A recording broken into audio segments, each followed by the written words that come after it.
Hello everyone and welcome back guys to a brand new video where today we're here back on Iracing, and yeah, this one is my very first race in 4K. Now obviously depending on the displays you guys are using you might notice the difference, but yeah, we're back here once again on Iracing. It was the first game I've been able to take out on 4K. Hopefully in the near future much more of the content coming to this channel as well as my main channel will all be in 4K, just trying to improve the quality and everything like that there. And I could definitely notice a much better, you know, obviously visually. Iracing isn't the most intense game in the world. It's not, you know, the most graphically incredible game in the world, hence why I can probably run it in 4K.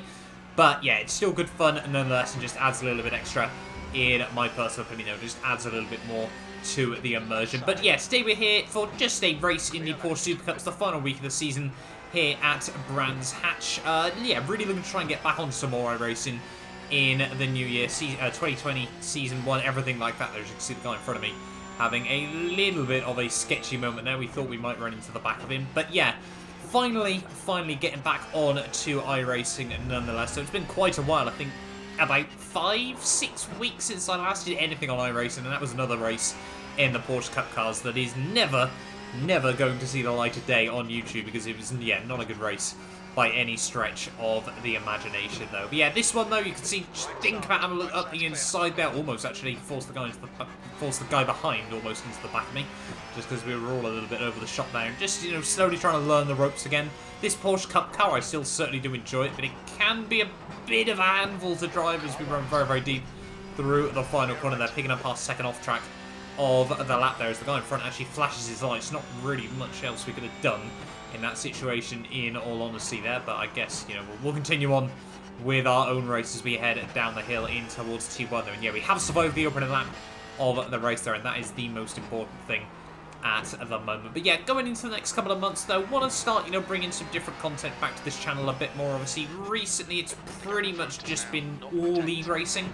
I have been doing a lot of league racing recently, hence why obviously it has been sort of mainly league racing at the moment. But you know, down the line as we make a big cock up there, I think we'll gloss over that one as best as possible. Just completely missing my braking point into the GP section of the track there. Yeah, very frustrating mistake, so we drop all the way down to P15 of the race there. But yeah, moving into the next couple of months though on this channel, I just want to start, you know, bringing back more general racing to it. Obviously, like I said, we've been doing quite a lot of leagues recently, but obviously things like OMA have been going on this channel, LCR, hopefully the final round of the season, highlights of that will be going live quite soon as well. But yeah, over the next couple of months, I want to jump back into some more iRacing, back into some GT Sport, back into some Assetto Corsa Sim Racing System if I can as well. I'll have to wait and see, you know, if I can run that in 4K, then I'll definitely have a look into Assetto Corsa again. But yeah, it can be quite difficult at the best of times to run Assetto Corsa at particularly high FPS there. But yeah, you can see, though, we have made up one place once again, though, in this race. But yeah, 2020, though, hopefully it's just going to be a bit more of a shift, you know, sort of some more content on this channel. I want to change it up a bit between sort of the live con stuff. I've got a bit more of that coming soon. And also, obviously, some post-commentary like this video and everything like that. I'm also trying to work out how to add the face cam back into these videos, because NVIDIA Shadow Play seems to have given up for me in recent weeks, as well. They're just making a big hash of T1 there. Get the power down on the exit, though. As you can see, still having a look around the outside of John there, and then coming into T3, just trying to keep it nice and tidy there. And yeah, this car, we did have some good pace in it. Nonetheless, once we got back into a bit of a rhythm, I've noticed, though, I don't know if it's just this car, I've noticed it definitely on this car a bit more than anything else I've driven on iRacer recently. I need to sort out my wheel settings again, because I really couldn't feel if the car was starting to snap very well. I was really struggling with it. As you can see now, though, on to the end of lap 4 here. It was an 18-lap race, this one, so about half an hour just over here in the Porsche Super Cup cars. But yeah, you can see we're now all over the back of P12 here, Todd, as we head down in towards the final couple of corners of the lap here, trying to keep it nice and tidy there through the final turn there, and then trying to get the power nice and early on the exit there. That is exactly what we've done, able to get a much better run at the final corner there. We're going to be side by side as we head down in towards T1 there, getting the car hooked up right around the outside there, nice and late onto the brakes there, keeping it hooked up though. And yeah, this is one of those cars on iRacing that I do really enjoy, and I know I've bigged up the Porsche Cup car pretty much everywhere I go. It is brilliant fun, but not when you do that there. Luckily we just graze the tyre barrier there. Luckily it was quite a soft blow So we do get away with that one there. My 5th incident point of the day there. I think all 5 have been off tracks so far as well. So a little bit frustrated with that. But yeah, that means John and Todd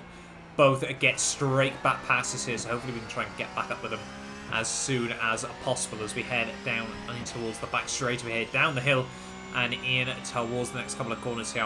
I don't know Brands Hatch corner names. Perhaps I finally do need to try and learn them. All I know is Paddock Hill Bend, and then quite a few of them are named after racing drivers there. You can see Todd doesn't get the run in towards the second of the 90-degree right-handers there, so we get back up the inside of him, and now we're slowly but surely trying to close back up to John. Once again, another off-track point there. Not really what we needed there, and you can see just really struggling in a couple of places. Obviously, that braking zone is so difficult to get right because you've got to brake and turn at the same point there. And yeah, final couple of corners though, not too bad. This track is one of those weird ones where I really struggle to get into a bit of a rhythm, and then suddenly I'll just get one lap that's actually fairly respectable.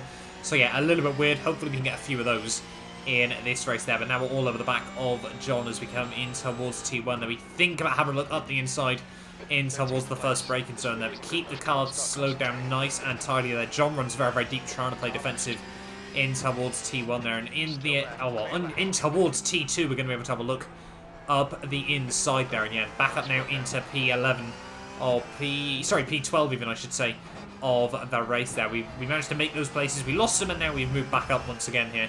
So making good progress at the moment in this race there. But yeah, once we got back up into P12 though, number 10 car in this race as well, so we probably won't gain much I rating depending on obviously where we finish here. Yeah, apart from that though, the race was pretty quiet after that. I just seemed to have a bit of extra pace over John and Todd behind us. And although we closed a little bit up on Eamon, then we just made a couple of mistakes here and there. And yeah, really, there wasn't much else to be done in this race. So we are going to ride on board though with my fastest lap of the evening though. Came right towards the end of the race there as the fuel was getting light. And I was just slowly getting into our rhythm, everything like that.